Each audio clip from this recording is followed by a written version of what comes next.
أعوذ بالله من الشيطان الرجيم بسم الله الرحمن الرحيم الحمد لله نحمده ونستعينه ونستغفره ونعوذ بالله من شرور أنفسنا ومن سيئات أعمالنا من يهده الله فلا مضل له ومن يضلل فلا هادي له وأشهد أن لا إله إلا الله وحده لا شريك له وأشهد أن محمدا عبده ورسوله اللهم صل وسلم وبارك عليه وعلى آله وصحابته ومن اتبعهم بإحسان إلى يوم الدين اللهم علمنا ما ينفعنا وانفعنا بما علمتنا واجعلنا من الراشدين آمين أما بعد فقال المصنف رحمه الله تعالى قال ووقت الصلاة من ارتفاع الشمس إلى زوالها namazning vaqti kun ko'tarilgandan boshlab tiklashganga qadar albatta kun chiqayotgan chog'da namoz o'qimaymiz kun chiqib ko'tarilgandan tortib tiklashib bo'lguncha namozni o'qishimiz lozim bu yerda bir icma o'rni bor kun chiqishdan ilgari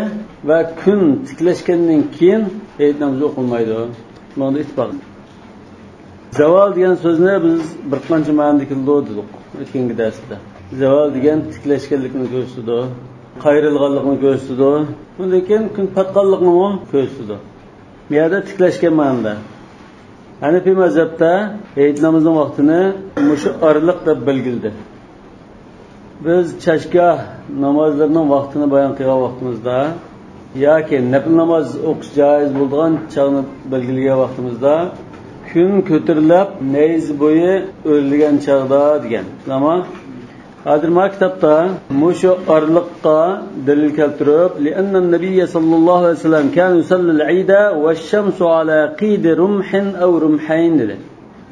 Gerçi bu hadis Heyit namazı kelgan mushunda lafz bilan kelgani ojiz bo'lsa-mu, lekin umuman nafl namoz o'qishning shu chog'dan tartib o'qish bo'lganligi boshqa hadislar bor. Masalan, Imom Ahmadning hadisida "Fala tusalli hatta tartafi'a fa innaha tatlu'u hina tatlu'u bayna qarnay ash-shaytan wa hina idin yasjudu laha al-kuffar fa idha irtafa'at qila rumhan aw rumhayn fasalli." Yani nafl namozni shu chog'dan boshlab o'qsam bo'ldi degan mazmunda sahih hadislar bor. Qida qadr degan ma'noda bir nayza miqdori yoki ikki nayza miqdori o'rilgandan keyin ondan o'qiydiganlikni bayon qilyapti. Rumh Arablarning ishlatishida rumhul huzali degan shu 12 g'irish qildigan yoki 6 gaz qildigan 6 gaz esa 2 metrdan sal oshadi. Mushu uzunlikdagi nayzini ko'rsatadi.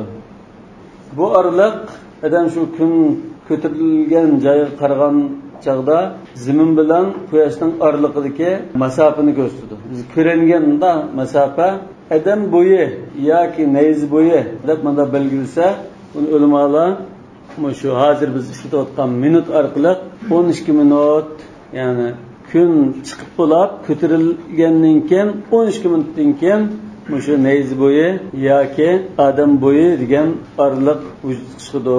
Shu 12 minutdan keyin nafl o'qisak bo'ldi. Yoki xotirjamroq bo'lsak 15 minutni o'tkazib o'tib, yo 20 minutni o'tkazib o'tib, ondan nafl o'qisak bo'ldi. Yani bu Hanefi mazhabının bayan qilgani kun nayz bo'yi ko'tarilgandan boshlab kun tiklashganga qadar degan musharliq hayit namozning vaqti. Hanefi mazhabda va jumhur ulamolarining nazarida. Nafl o'qisaqmi shu chog'dan boshlab nafl o'qishga bo'ladi, chashga namoz o'qishga bo'ladi. Yani Shafiy mazhabda kun ko'tarilayotgan chog'dami kunning bir uchi yoki kechi deymiz, hajib yoki bunda bir uchi azroq bir parchasi ko'rinib ko'tarilishga boshlagandan tortib hayit namozi o'qisa bo'ladi. Lekin bizning Hanefi mazhabidagi jumhurning qarashiga namoz o'qisang makruh degan chog'da hayit namozi o'qisa Shafiy mazhabida bo'ldi. Ama kitobda bayon qilgani ojiza desam, hayit namozi munosabatlik ba'zi sal yaxshiroq sanad bilan kelgan hadislarda anna nabiy sallallohu alayhi vasallam kana yusalli bina yawmal fitr va shamsu ala qid rumhayn wal adha ala qid rumhin. Hafiz ibn Hajar Talkhis al-Habirda bayon qilgan, lekin hukmi to'g'rilik gap qilmagan. Yani hasan darajalik bo'lishi mumkin. Ro'za namozini quyosh ikki nayz bo'yi ko'tarilgan chog'da o'qiydi. Qurban hayit namozini bir nayz bo'yi ko'tarilganda o'qiydi. Bu ro'za bilan qurban hayitning vaqtida farq bayon qilingan hadis. قال ولما شهد عنده بالهلال بعد الزوال صلى العيد من الغد shu kuni ro'za tutib qopdi shunama 30 to'liqlaydi deb ro'za tutib qopgandan keyin boshqa yerdan kelgan kishilar Rasululloh sollallohu alayhi vasallamning huzurida biz tunigan Shavvolning e'lonini ko'rgan deb guvohlik bergandan keyin Rasululloh o'sha ig'iz ichitib atigan ro'zaytni o'qidi deydi. O'tgangi darsda vali qadaihi yahadqo vali qadaihi degan Rasululloh sollallohu alayhi vasallam Hayit namozni qazo qilgan bo'lg'achqa, qazo qilganligi isbotlangan bo'lg'achqa, yoki hadislar kelgan bo'lg'achqa, qazo qilganligi Hayit namozining vojibligini ko'rsatdi demoqchi. Bundan keyin Hayitning ikkinchi kuni Hayit namozini o'qidi. Bu birinchi kunning qazosi bo'ldi. Mana bu ro'zaytga kelib diqqat qiling. Ammo Qurbaytda 3 kun ichida o'qsa ado bo'ldi. Bu Abu Dawud rivoyat qilgan Ibn Majah va Nasai'lar أنه جاء ركب إلى النبي صلى الله عليه وسلم فشهدوا أنهم رأوه بالأمس يعنون الهلال فأمرهم أن يفطروا وأن يخرجوا من الغد قال شعبة أراه من آخر النهار وإسناده جيد مش باقالك دل ما قتم ديارımızda düşkəgən باقالك şaş bula ay kömegəndikən jutta 30'ın toluqlab tutumuzda ro'za tutib qopdimi? Qopgandan keyin kecha va bomdoddan keyin tushki oraliqda biz Misr bilan Saudiya Arabistonda ay kiribdi, ig'zichitishing lozim degan aytganda xabar qildik. Shunlar natija ig'zichitdi, natija nima qilishini bilmay unda bo'ldi. O'xshash. Va bunday ahvolda ro'zani buzitib, ikkinchi kuni Hayit namozi o'qiydi. Bizmi shu jamoat bilan ikkinchi kuni Hayit namozi o'qinglar, degan ro'zani buzitinglar degan. Undan keyin mushaddisga muvofiq. قال ولو بقي وقتها لما أخرها agar kun qayrilgandan keyin yana namozning vaqti qolib qoladigan bo'lsa, vaqti bor deyiladigan bo'lsa, Rasulullohning ikkinchi kunga kechiktirmay 3dan keyin asrgacha, shamgacha o'qiyotgan bo'ladi. Undan keyin buni vaqti shu oraliqda o'qiysa, agar bu oraliqda o'qimasa, ikkinchi kuni shu oraliqda o'qiysiz degandek ahvol.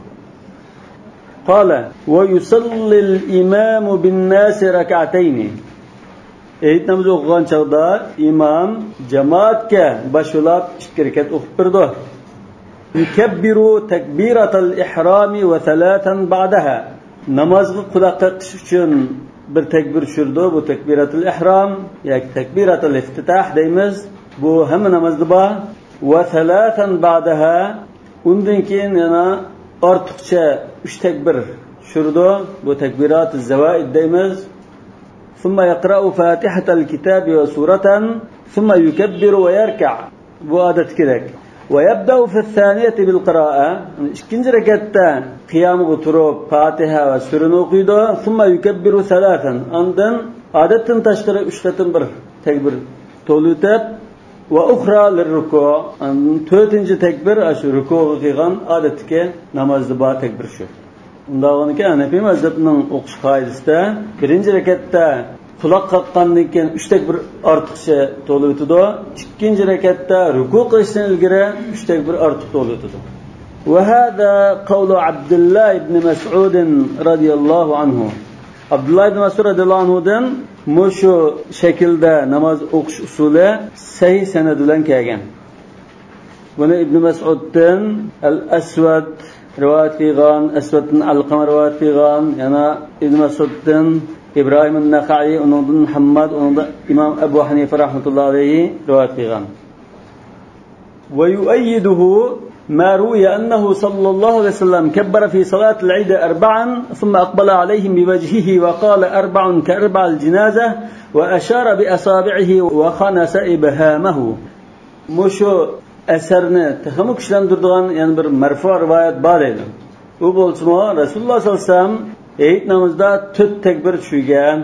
Undan keyin jamoat yuzlanib turib, 4 ka 4 cenaze. Cenaze namozining 4 tekbirda 4 tekbir o'qiladi debdikan. Va ashara bi asabihi. Shunda deb barmoqlari bilan ishorat qildi. Va khanasa ibhamahu. Barmoqini tugilab 4 tekbir debdikan. Yani şu rivayet acizroq.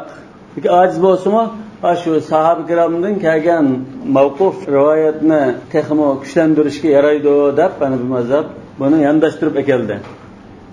Fafihi amalun va qawlun va isharatun va ta'kid.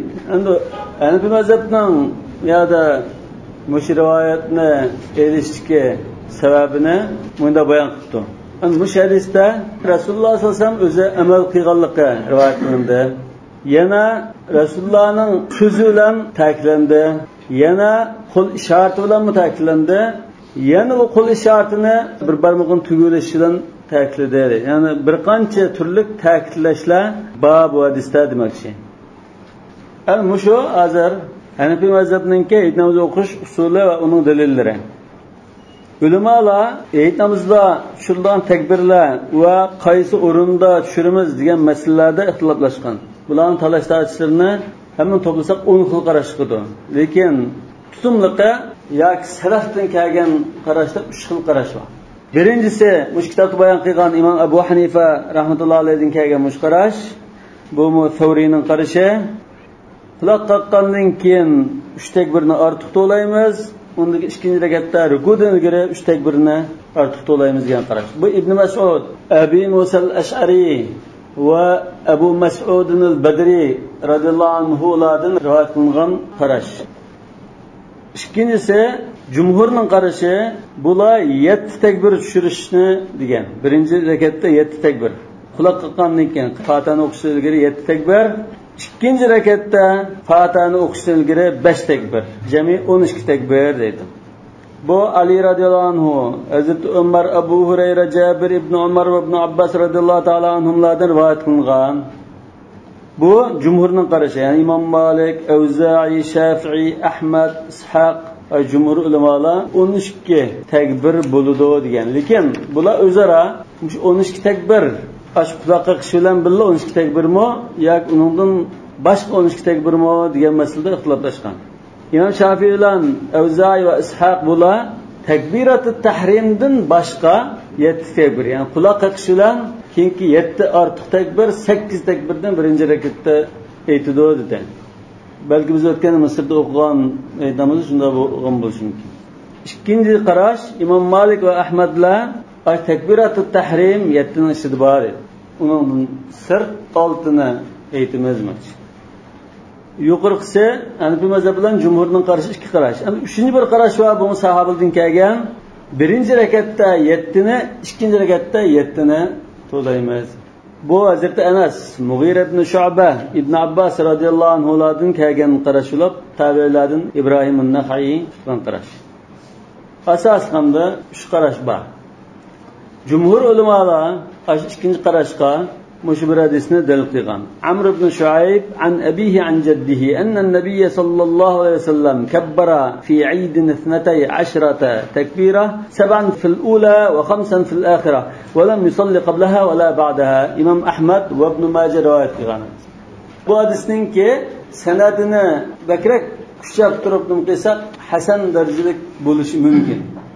Lekin uningdan boshqa sahih bir dalil bilan yo'q. Uningdan boshqa mushu mazmunga dalil qilib keltirgan hadislar hammasi ojiz. Faqat mushu birla hadis isnaduhu solih deymiz. Hasan darajalikmi va ko'tarilib ketmaydi. Ba'zi ulamolar hasan darajalik desa, ba'zilar yomon emas deb qabul qilgan. Lekin Hanafi mazhab Ibn Mas'ud radhiyallohu anhudan qilgan rivoyatni asos qilib turib, uni boshqa marfu ojiz rivoyat bilan taqdim kuchlantirib ashuni tutmaymiz. Ibn Mas'ud radhiyallohu anhuninki mushunda masalada 3 jami 4 dan takbir bor deb qilganligi bu o'zining ra'yi bilan deyolmaydi. Cho'qim Rasululloh sollallohu alayhi vasallamdan o'rgangina deb buni marfuning hukmida tutib turib dalil qildi. U mazhabga dalillikka yaraydigan asar. Undanki mushuk qarashning dalil jihatdan bak birining kuchliq birining ojiz deb ketkilanmaydigan mundaroq ahvol bor. قال وعن أبي حنيفة أنه يسكت بين كل تكبيرتين قدر 3 تسبيحات. Bu tekbirlarni, tekbirat zavaidni arqadan ulab deyitamdo yoki arliqda bir narsa o'qimdo degan masala chetishgan. Imom Abu Hanifa rahmatullohi alayhining qarashida va Imom Avza'i va Malikning qarashida aş tekbirlarni arqa-arqadan ulab tushirdi. Allohu akbar, Allohu akbar, Allohu akbar deb turdi. Arliqda bir narsa o'qimaydi. İmam Şafii'nin qarshida her ikki tekbir arliqida tahlil ve tekbir ve hamd aşında zikir tesbihli buldu. İmam Şafii'nin qarshida Allahu akbar, Subhanallah, elhamdülillah, la ilahe illallah, Allahu akbar deydi. Allahu akbar, Subhanallah, elhamdülillah, la ilahe illallah. Bunda arliqda bir narsa o'qiydi. Tekbir tahlili ba demakchi. Ana Hanifi mazhabda bir narsa o'qimaydigan bo'lg'achqa, lekin takbirning arliqini shu oqardan gacha tushiramdi yoki sal bir tushunib olib, o'zini to'xtatib, ondan tushiramdi degan masalada İmam Abu Hanifa'dan kelgan rivoyatda va an Abi Hanifa degani diqqat qilsanglar, navodir rivoyati bor.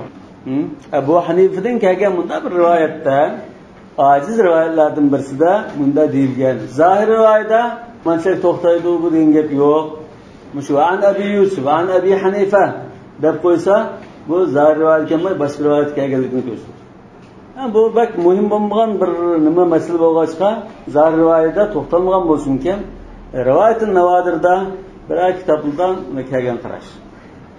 Abu Hanifa rahmatullohi alayhidan mushundami deb keldi dedi.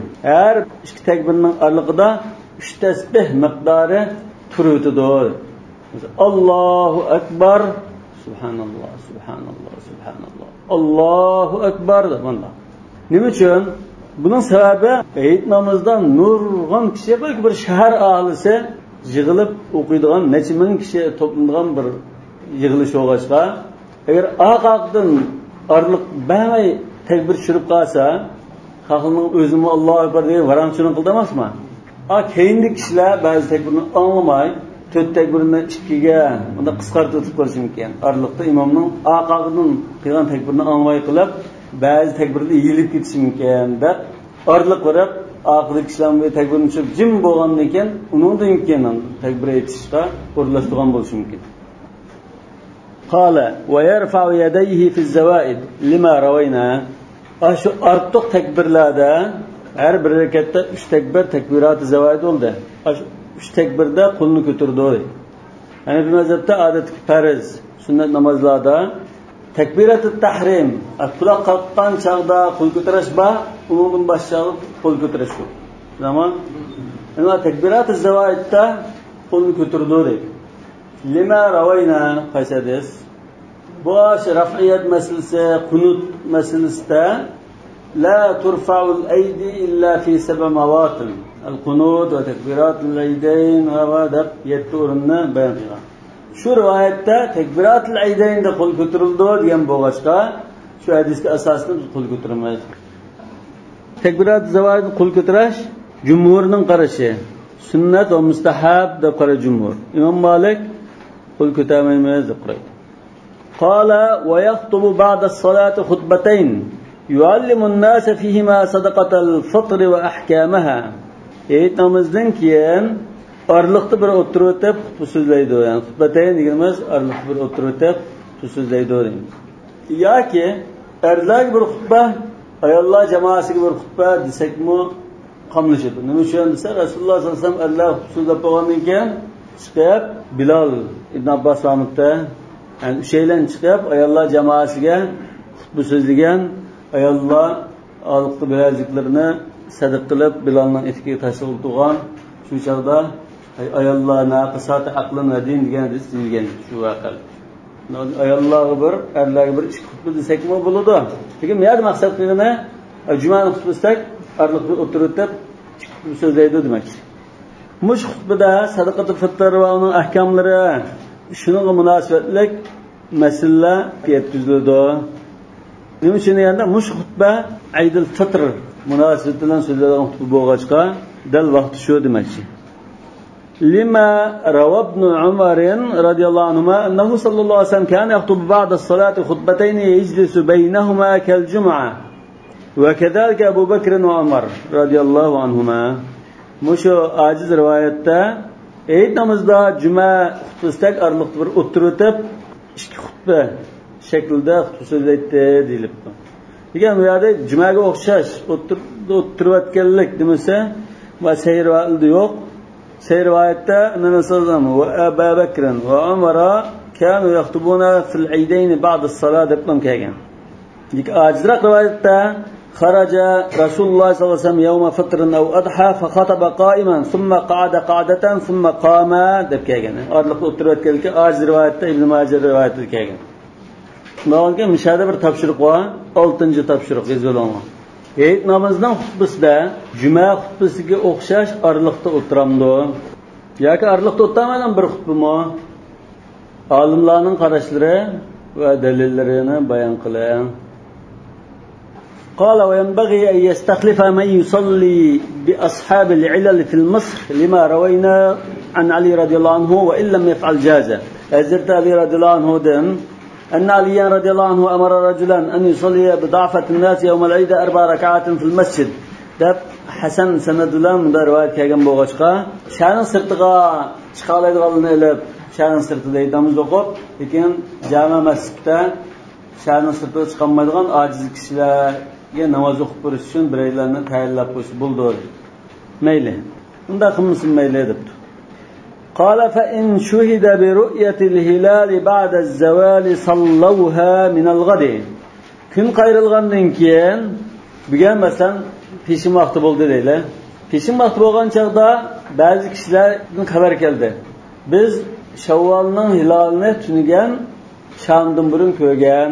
Yani akşam ay qarg'a vaqtimizda ay ko'rgan to'q deb shirkasa xuddi bu yil bizning vatanda bo'lgandek sallavha min al-ghad. Asrgacha namozgacha o'qimaydi.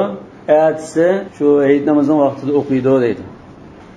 Bu Hanafiy mazhabına qarshi, lekin Shafiy mazhabda agar kishilar shu tushdan keyin birga yig'ilib to'plashadigan bo'lsa, tushdan keyin o'qisin bo'ldi.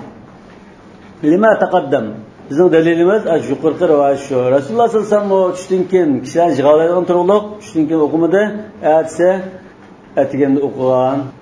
ولا يصلوها بعد ذلك يعني ولا يصلوها بعد الزوال في نفس اليوم deymiz. Shu kuni tushdan keyin o'qimaydi, ertasiga o'qiydi. لأنها صلاة الفطر.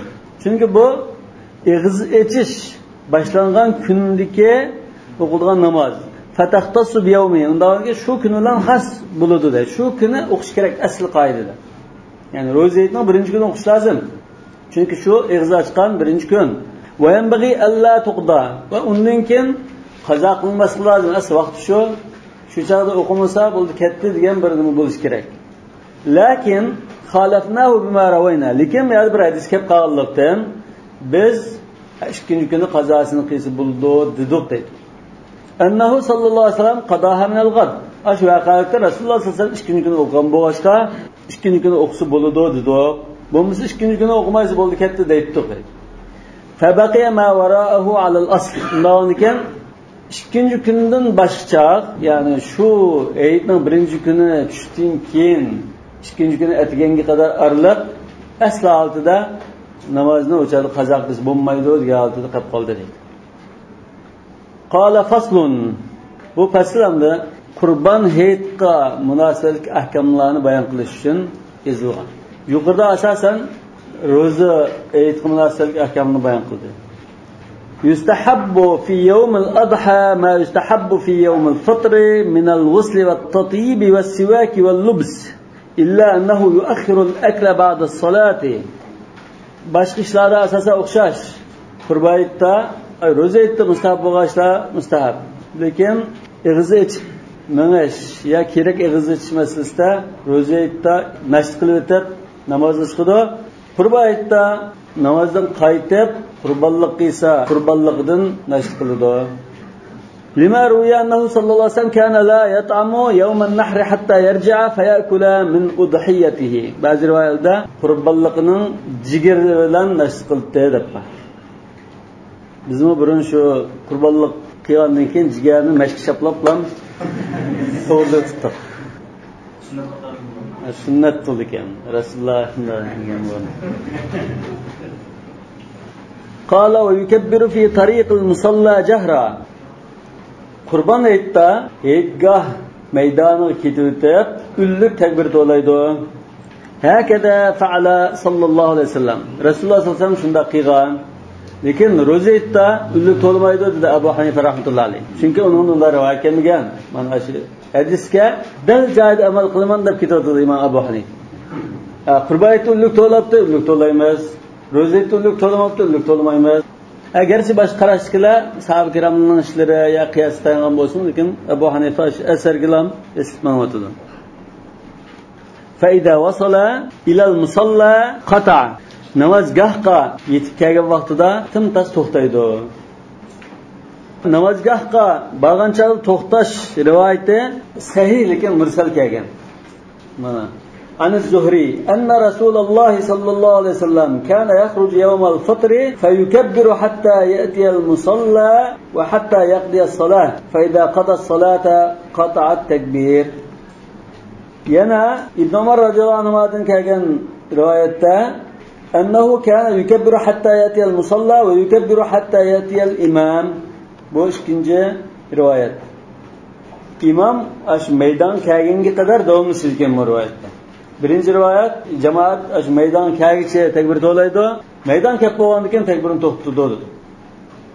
Bizim burunlar şu mahalli cemaati yig'ilib, imom qo'mondonlik qilib, Eydgohga ilib maqtdi. Eydgoh bag'ichi 7 yerda to'xtab, tekbir aytib, undan keyin maqtdi. Eydgoh bag'andan keyin undan tekbirini to'xtatdi. Yana bir rivayetda عن حنش ابن المعتمر قال رأيت عليا يوم أضحى لم يزل يكبر حتى أتى الجبانة. جبانة bize heydan qo'yilgan maydonda shuya kelgan qadar takbir kelganligini ko'rganda Hazrat Alining deydi. Lekin mush qarashning dalillari shu. Qala wa qila idza shar'a al-imam fi as-salati qata. Ikkinchi xil qarash, ojizroq qarash Hanafi mazhabidagi. Ay maydon kelib takbir aytib o'tirdi. İmam shuna namozga quloq taqshi bilan takbirini to'xtatdi. Hozir ma Shafiy mazhabida shuna qildi. Masjidda takbir aytib turib ondan gachi namoz o'qib ketdi. Qala va yusalliha ka salatul fitr kada naqlu. Ay ishkirkatni ro'za namozdek bilan o'xshash o'qiydi. Yettiyadi to'xtashmi? Bunun dalili yok ama şu bizden Orta Asya ulamaları aşındarak bir gapni paydo qilgan bo'lishi mumkin. Lekin bu hadislarda uni manshiyada degan yoki ajizroq bo'lishi mumkin. Lekin maktabda u to'xtalmabdi. Men bu shiritib boqmadim.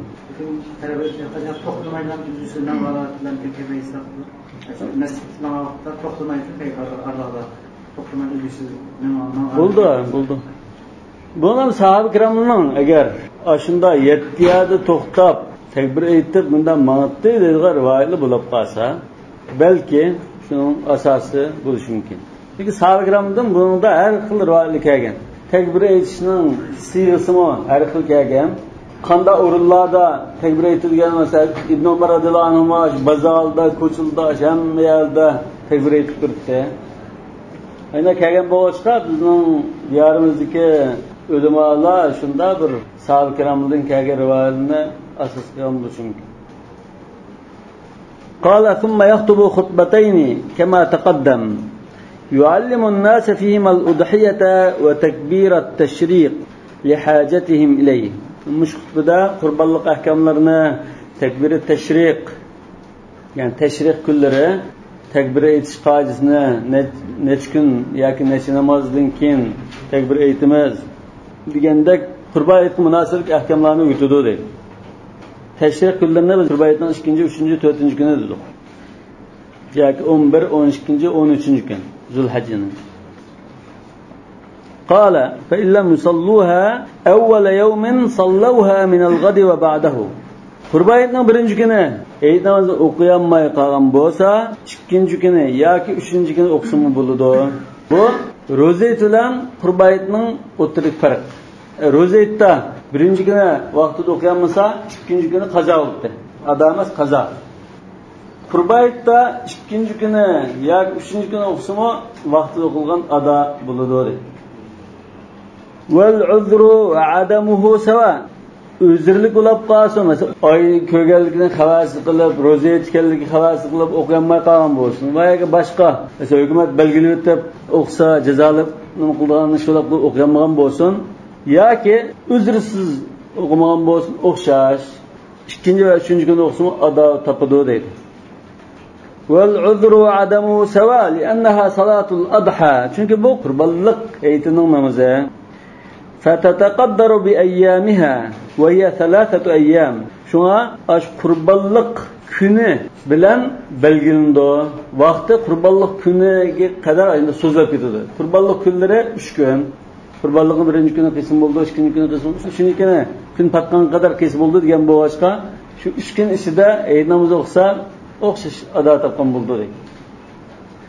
وَلَا فَرْقَ بَيْنَ الْعُذْرِ وَعَدَمِهِ فِي ذَلك. Yani bunu tekrarladı. Özürlük olsun, özürsüz olsun, okşaş. Vallahu a'lemu bis-savab. Subhanakallahumma bihamdik. Eşhedü en la ilahe illa ente estağfiruke ve etûbü ileyk.